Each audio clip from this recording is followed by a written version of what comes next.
le chaud soleil. Je marche pieds nus vers une destination inconnue. Dans un monde qui me montre son indifférence, je ne puisse m'identifier à ce flot de personnes se déplaçant autour de moi.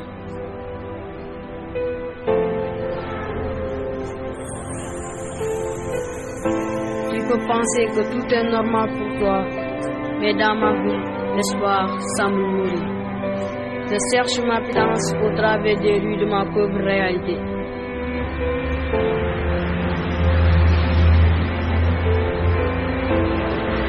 Autour des allées, je découvre des gens comme toi qui m'ignorent ou me fuient.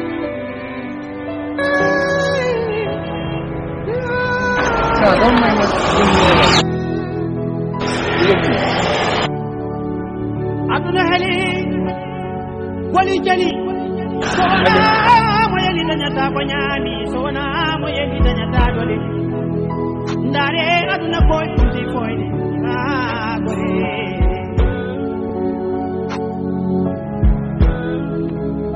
njambo hewi e dow golle bonde en dam boni ndare tuna futi funi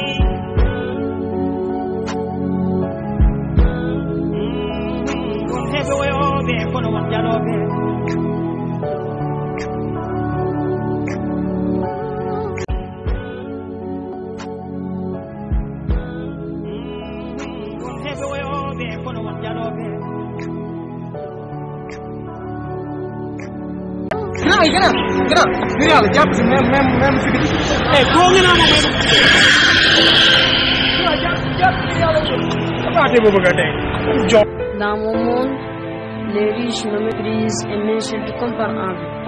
Et le bas peuple me condamne comme si c'était la cause de sa misère. J'ai demandé une pièce, une seule pièce.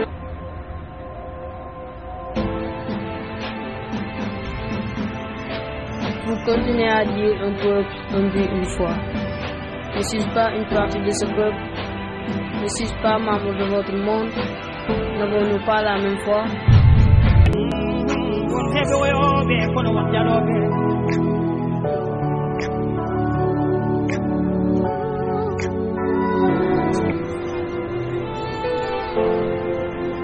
Ce que tu considères comme sauvage, je le fais pour survivre.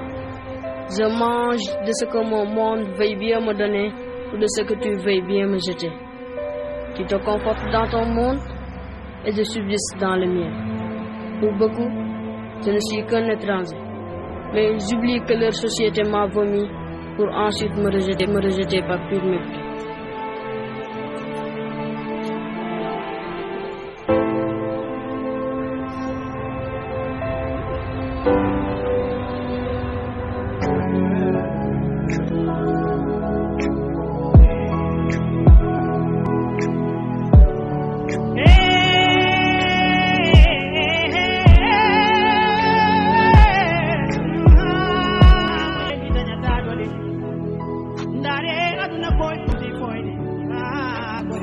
Miki sincère qui c'est là. Oh.